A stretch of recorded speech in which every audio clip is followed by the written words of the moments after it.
Bill Moore here for Radio Vision Network. I'm here again with another segment of my show, History for My Grandchildren. So let's gather around and we're going to talk today about Long Beach Island, the shore for most of the people in this area of Burlington County. Long Beach Island has been in its present location for a very, very long time. As a matter of fact, the current geography that we see in this area has been pretty much the same for the last 10,000 years. Now let's talk about what LBI is. Long Beach Island is nothing more than a glorified sandbar. It's referred to as a barrier island.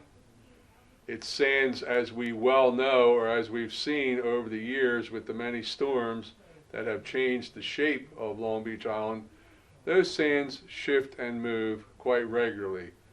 So Long Beach Island, even though people have homes and businesses and there have been all kinds of things built on Long Beach Island, it's really not permanent.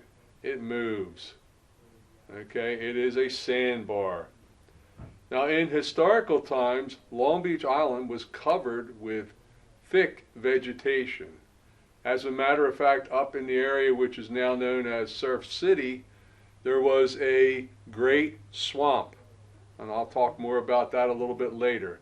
But there was a lot of vegetation that covered Long Beach Island. Now, how big is it? It's about 19 miles long. It's only about a half a mile wide at its widest. Height above sea level, probably not much more than about 20 feet at any location. And I'm not talking about on top of somebody's summer house. I'm talking about the ground itself, okay? And it's been referred to by various tourist guides as being 6 miles at sea. Well, if you go over the present causeway, it's not quite 6 miles, but it is at sea. And we're going to see how that affects Long Beach Island. It affects the climate. Long Beach Island's climate often is quite different from that of the mainland. From a meteorologist's point of view, it's referred to as a humid subtropical climate. Wait a minute, this is New Jersey. A subtropical climate? In some respects, yes. Because in the winter it's warmed by the ocean, which doesn't get as cold as the land surface. And in the summer it's somewhat cooled by the ocean. Alright? Matter of fact, I found a very interesting concept. The last frost date in the state of New Jersey is on Long Beach Island. So if you were growing something, your tender crops, your tender growth would make it the longest on Long Beach Island itself. I thought that was pretty neat. They don't get as much snow. We might get 6, 8, 10, 12 inches of snow. They might have a dusting of snow. They might have snow and sleet. So the climate is often different. When we ran bed and breakfast on Long Beach Island, oftentimes we'd have people who made reservations. They'd be coming from New York City, and they'd say, "Oh, we don't think we're going to come. It's raining up here." And we would tell them, and we would tell them the truth. Well, that's kind of strange because down here the sun is out. It is a beautiful day. So come on down. And at first they would say, "Oh no, we can't do that. It's raining. We're going to cancel." But as they got to know us, they came down and they were quite surprised when they got there that, hey, the weather was decent, the weather was nice. Excuse me there. Let's talk a little bit about the history of Long Beach Island. Long Beach Island in modern times, and I don't mean 2016, I don't mean even in the 20th century. Modern times I'm referring to the advent or the arrival of the first Europeans. Captain May, Cornelius Jacobson May, the Dutch sea captain who gave his name to Cape May, the southernmost point of New Jersey, sighted Long Beach Island in 1614. And as he sailed along, he noted the North Inlet. He called it the North Inlet. And he noticed the extremely rough tidal flow in and out of what today we call Barnegat Inlet.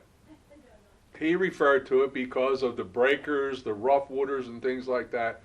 He called it in the Dutch language Barendegat, which meant breakers. Well, over the years, as Englishmen tried to pronounce that, they corrupted it, and we have present-day Barnegat. Barnegat Inlet is among the most dangerous on the east coast of the United States. The waters in and around Long Beach Island have been known for years and years as the Hatteras of the North, and that refers to the many, many shipwrecks that have occurred in that area. We've got a little, we've shown some pictures now. There's a picture of the Fortuna, a sailing ship wrecked on the beach, and I think that's incredible when you look at the size of that, and that was thrown up on the beach, right on Long Beach Island. That occurred, I think, sometime around the turn of the last century, sometime around 1910, if memory serves me correctly.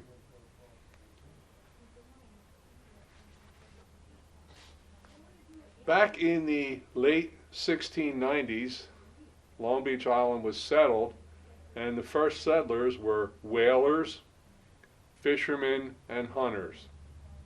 The whalers established a shore-based whaling station on Long Beach Island, right about where present-day Surf City is. They erected a log lookout tower. This tower was manned on a daily basis during the migration time for the northern right whales. Okay, why were they called right whales? Well, they were called right whales because they were the right whales to hunt and kill and harvest. They were right because they floated when they were killed. They were right because they had known migration times and their migratory routes were very close to the coast. Excuse me again. When a whale was sighted from this lookout tower, men would launch a boat into the surf and they would row out and harpoon the whale. Now, picture this. You're launching the boat, all kinds of weather. It didn't matter what the weather was. If a whale was sighted, you had a few weeks during each end of the season to harvest these whales. You had to go out. Sometimes you launched that boat through towering waves, very, very dangerous conditions. Then you had to row quickly out after the whales. You harpooned the whale. The whale was dead. You hooked the whale to your boat and you rowed the whale back to shore. If you've ever rowed a boat, can you imagine towing a whale with a rowboat? These were large rowboats, but just imagine towing a whale. Now you had to get that whale through the breaking surf, and you had to get that whale towed up on the beach. And another thought, if you harpooned a whale, there were copious amounts of blood. Blood attracts what? Sharks. Can you imagine? There you are in your whaleboat. You're right on the water. You're not very high off the water. You've killed something that's 3 or 4 or 5 times longer than your boat. You've hooked that up. Now you're towing it back to shore, and you've got sharks in the area. You've got sharks. You probably had to fight off sharks to get that whale ashore. Once the whale was towed up on the beach, then the whale was cut up, and the whale was boiled down to render the things that we got from the whale. And of course they harvested the bones, they harvested the blubber, and they made whale oil. This industry lasted, we're going to take a moment to break for a commercial, and I'll be back to finish up our segment on shore-based whaling on Long Beach Island. We're going to break for a commercial.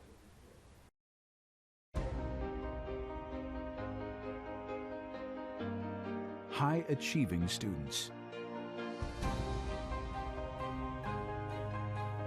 internationally renowned faculty, and award-winning alumni.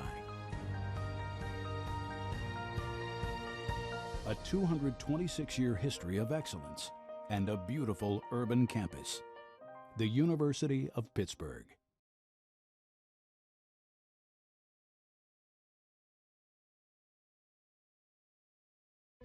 Graduates of our university end up going places.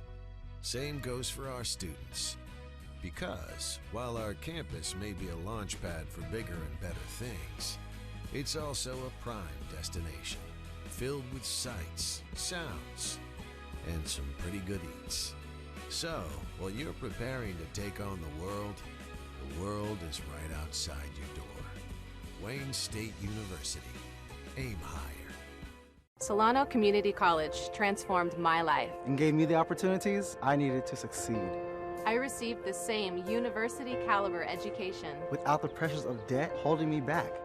Affordable and flexible. I fulfilled my undergraduate classes. Getting to the information I truly have a passion for. The decision to attend SCC empowered my future. And made my dream of attending Yale University a reality.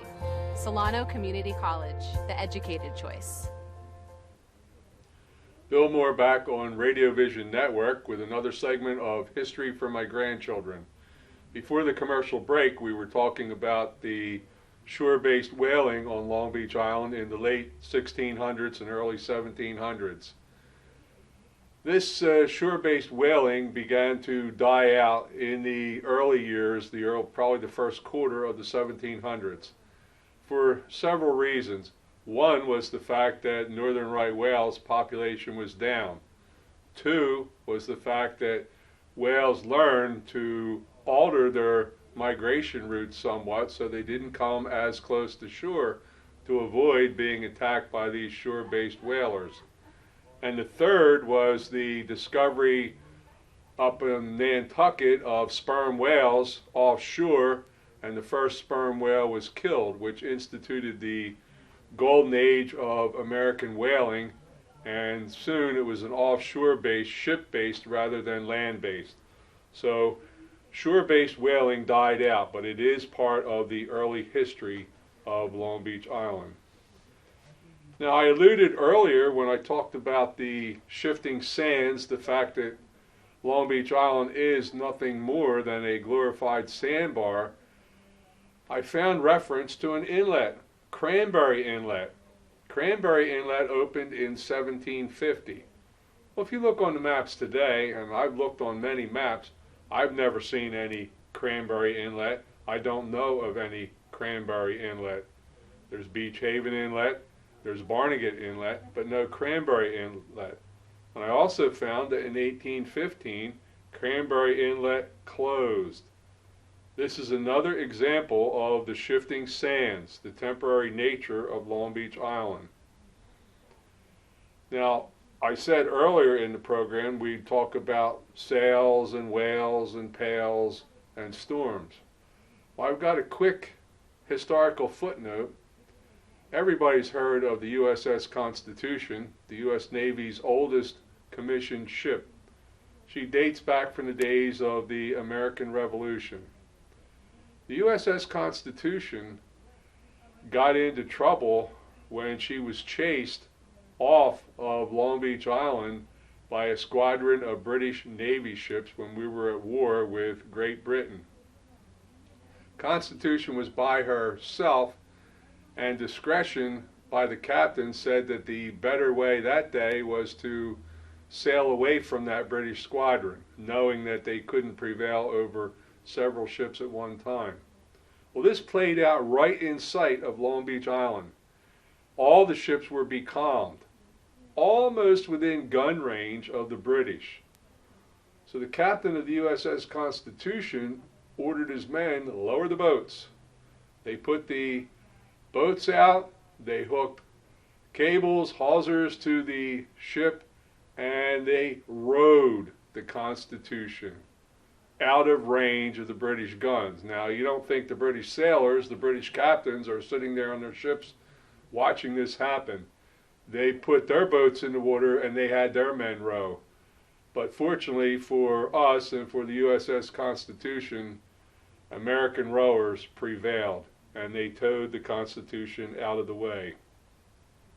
Now I want to do a little bit of a timeline now, and I'm going to move up into the 19th century. And I told you earlier that in the first days of being sighted by Europeans, Long Beach Island was heavily covered, thickly covered by vegetation. As a matter of fact, there was an area in present day, or at present day, Surf City called Great Swamp. This had large trees, it had quite a lot of vegetation, and the Great Swamp was destroyed by a hurricane in 1821. And interestingly enough, when they were developing Surf City, when they were digging and moving sand around, they would actually come across the trunks of these trees that had been broken off and covered in the Great Hurricane of 1821. Again, another idea that the sands are shifting all the time.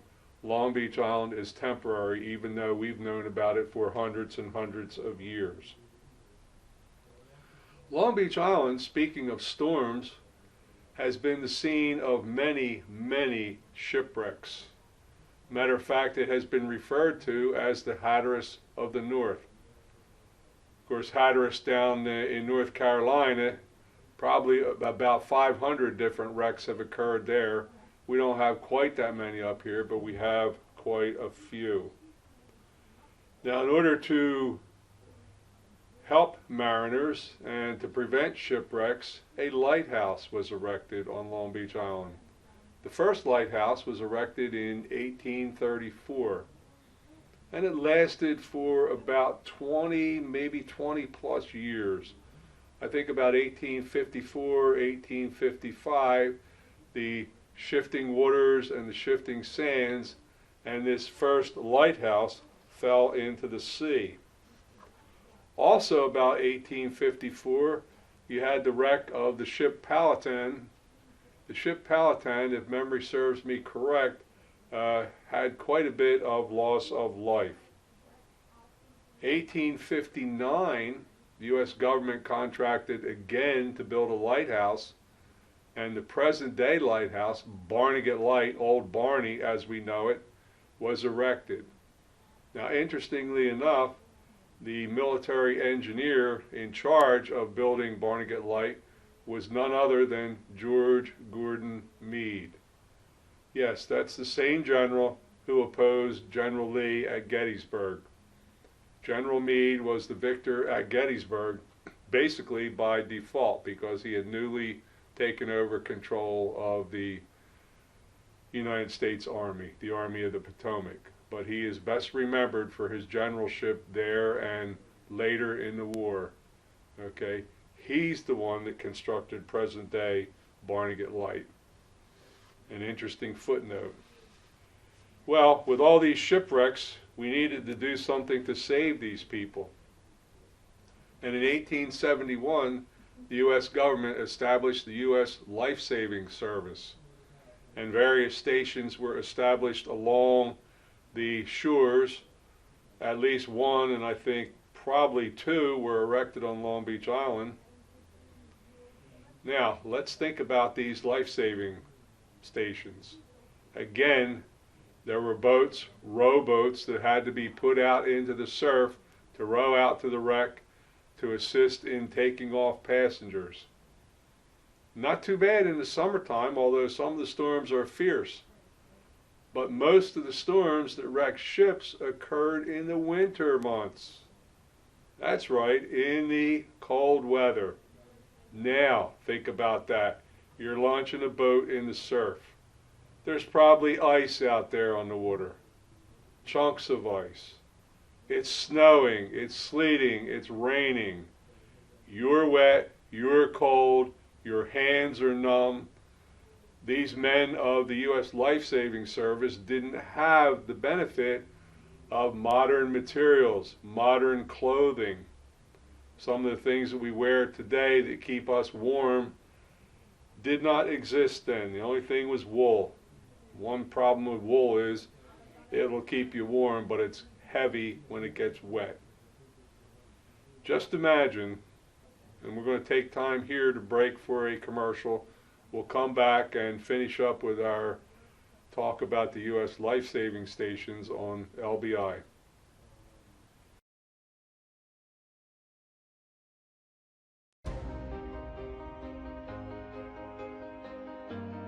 High-achieving students. Internationally renowned faculty. And award-winning alumni. A 226-year history of excellence and a beautiful urban campus. The University of Pittsburgh.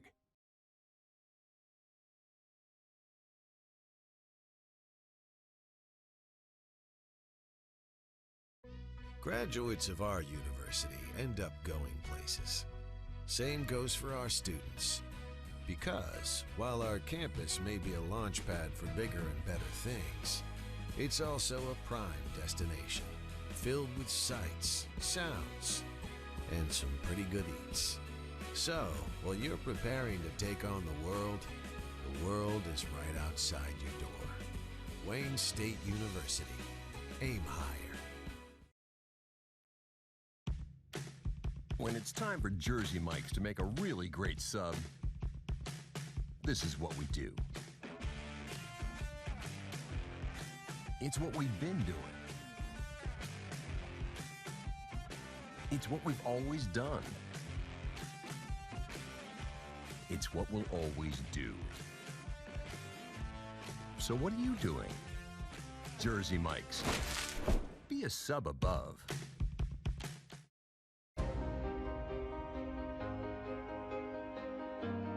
High-achieving students. Internationally renowned faculty. And award-winning alumni. A 226-year history of excellence and a beautiful urban campus. The University of Pittsburgh. Bill Moore back with another segment of History for My Grandchildren. Today we're talking about Long Beach Island, our shore, if you're from the Burlington County area. And I was talking before the commercial break about the U.S. Life-Saving Service, and I was talking about the hardships. Can you imagine launching a boat in the surf through towering waves in a winter northeasters that were powerful enough to cut Long Beach Island into pieces, and then rowing out to take passengers stranded on a shipwrecked vessel offshore? Amazing when you consider that.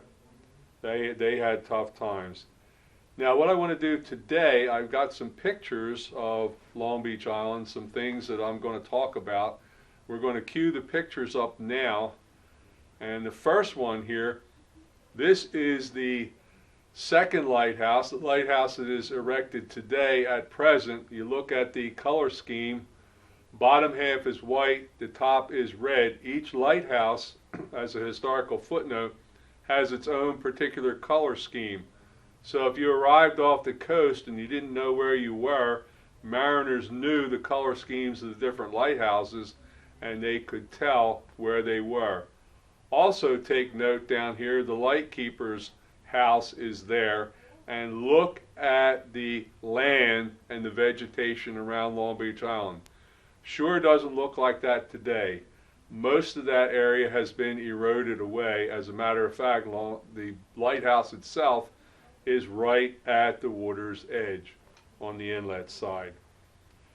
Okay, if we can cue in the second picture, this is a picture of the dock at Beach Haven.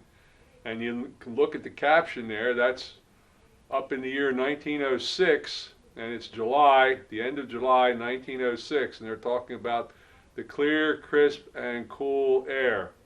Remember, the water didn't warm up as fast in the summertime, so it's cooler at the shore. That's why people went to the shore.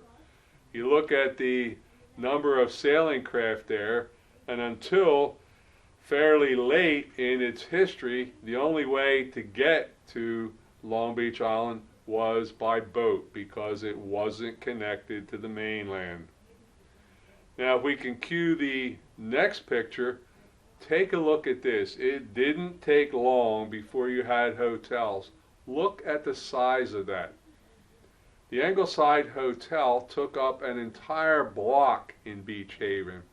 You can see the vintage cars, so you can see the years in the 20s into the early 1930s. But just look at the size of that hotel and consider the number of rooms and consider the number of tourists that were able to visit Long Beach Island. Now if we can cue the next picture, this is the Lucy Evelyn, a three-masted coastal schooner that was brought ashore on Long Beach Island, I think about 1946, 1947, about 70 years ago. And she was made into a tourist attraction. She was brought up on dry land in Beach Haven, and she was made into a gift shop. And the Lucy Evelyn thrilled many, many years of people who came down to the shore and went through her and bought things. I found, interestingly enough, way down in Georgetown, South Carolina, in a museum there, a picture of a schooner. And I looked at that schooner and I thought, I know her. Well, I got close and looked at the caption, and it was the Lucy Evelyn. As I said before, she was in the coastal trade, and she sailed up and down the East Coast many times carrying lumber and other large goods back and forth.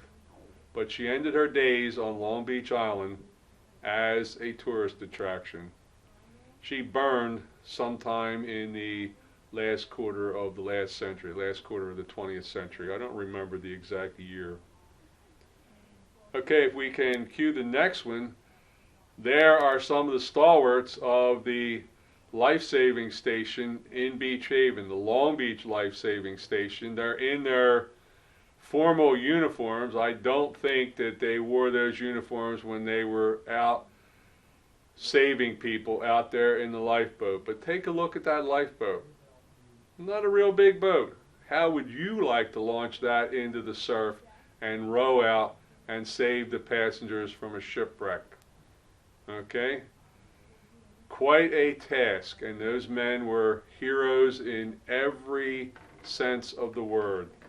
U.S. Life Saving Station.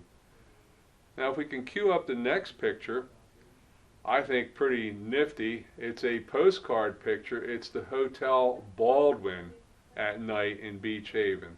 Again, look at the size. You can see it's about the same vintage picture as the Ingleside, and the Baldwin took up another entire block. And these weren't little blocks, they're big blocks.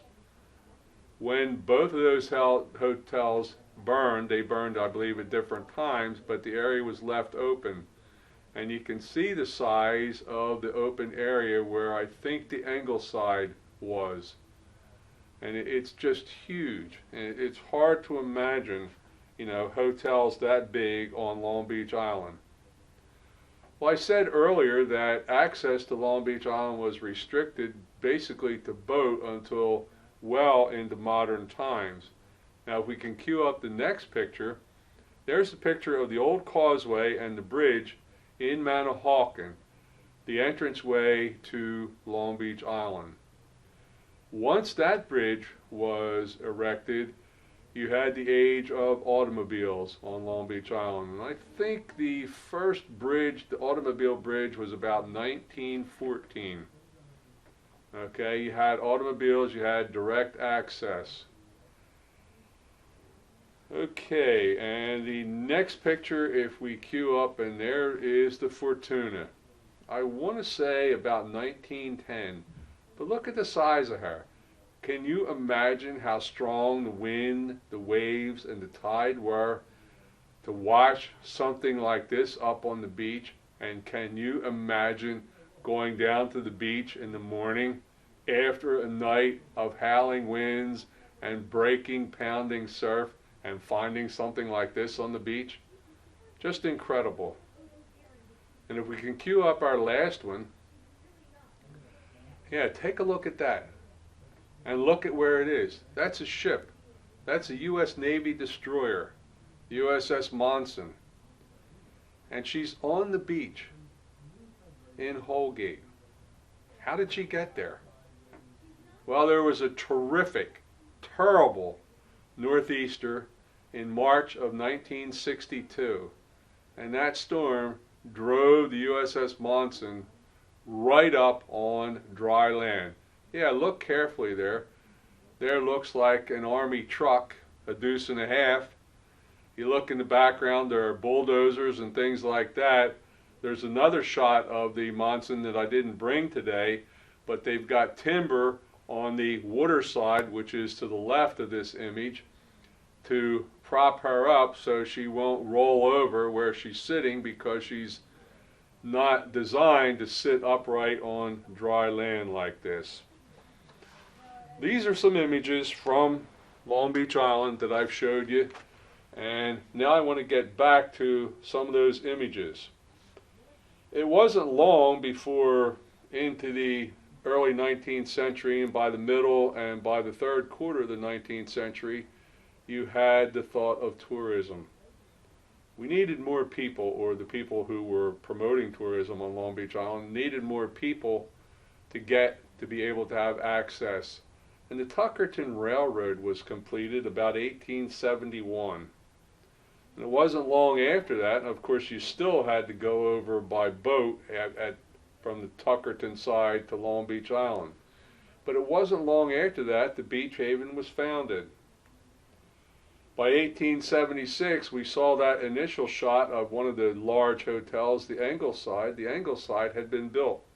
That was the centennial year of the United States, the 100th anniversary of the founding of the United States of America. As I said earlier, by 1914, you had automobile access. Once you had that causeway, you had the people across. However, Mother Nature played an important role again. Tourism began to pick up and began to pick up, but two or a succession of winter storms in the years of 1920 and 1923 caused tourism to drop off in the summer. And you say, okay, big deal, it's a winter storm. By summer, everything was fine.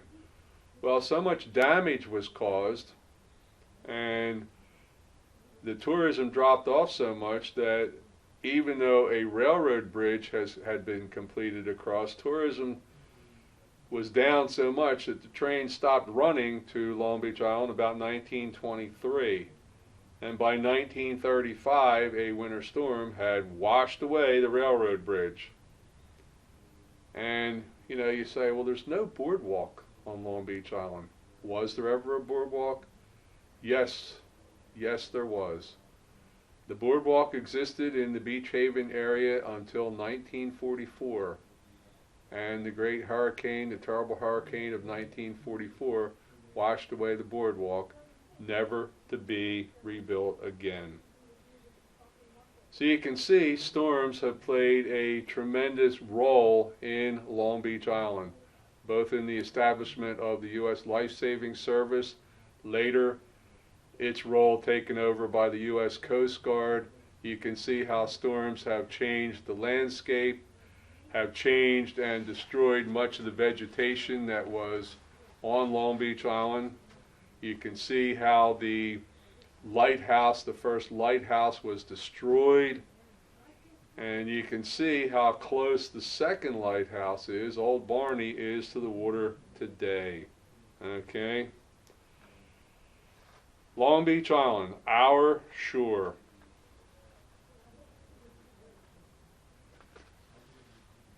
Now, I want to talk about one other interesting aspect of Long Beach Island. I was fortunate enough as a young boy of about 4 or 5 years old, it had to be about 1949, 1950. My father said, tomorrow, Bill, we're going to get up early. We're going to go down to the pound fishery. Well, the pound fishery is right where the Surf City fishery is today. And you could look out, and you could look out over the ocean, and you could see what looked like tall, tall telephone poles sticking out of the water. Well, those telephone poles supported the pound nets. The pound nets were set up so that there was actually a fish trap offshore. Every day, men rowed out, later on they motored out in open boats that were launched again through the surf to take the fish out of the pound nets and bring them back to shore. And I find it very, very interesting. Way back when those pound nets were first established, there were still quite a lot of tuna, large tuna, that passed off the Jersey shore. And every once in a while, one of these large tuna would get caught in the pound nets. Can you imagine the haul when you had a several 100-pound large tuna caught in the nets? The difficulty to load that in the boat, or maybe you didn't load it in the boat, maybe you towed it back to shore and you hoped you rowed or motored pretty fast so you didn't attract sharks.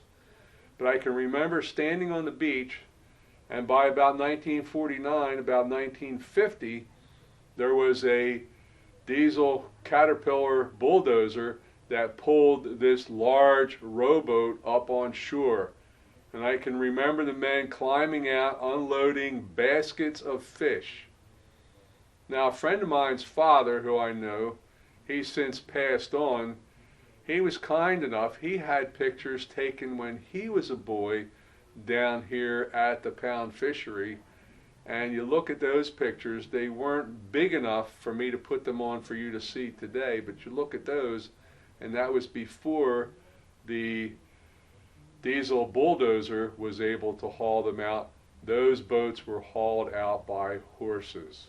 Again, a look back to the old days on Long Beach Island. Okay, again, Bill Moore here with History for My Grandchildren, talking about Long Beach Island, talking about the early days, talking about the first big wave of tourism, talking about some of the hotels that existed on Long Beach Island.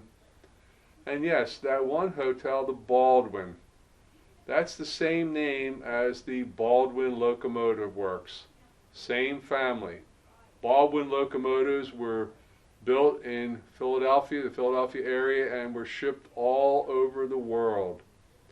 Probably in China, which still runs a lot of steam locomotives, there are probably in existence some Baldwin locomotives still doing what they were built to do almost 100 years ago.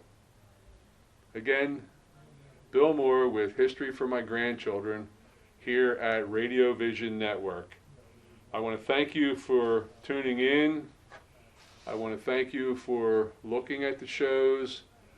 Next week we'll bring you another segment of History for My Grandchildren, another segment of history that they really don't have time to go over in the schools. Things that I think are not only interesting, but things that I think are meaningful. The role that New Jersey has played, the role that the area around here has, how much fun and how much enjoyment Long Beach Island has brought to so many generations of people, people who established businesses there.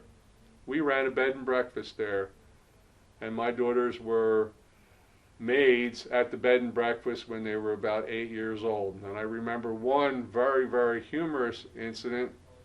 We had a strike.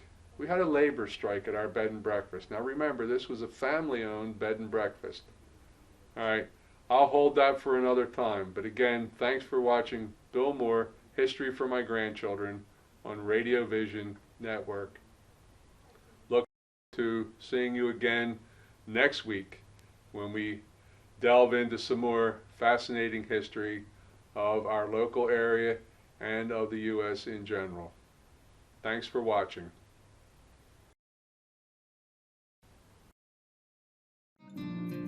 Today's show has been sponsored by More Than Gifts.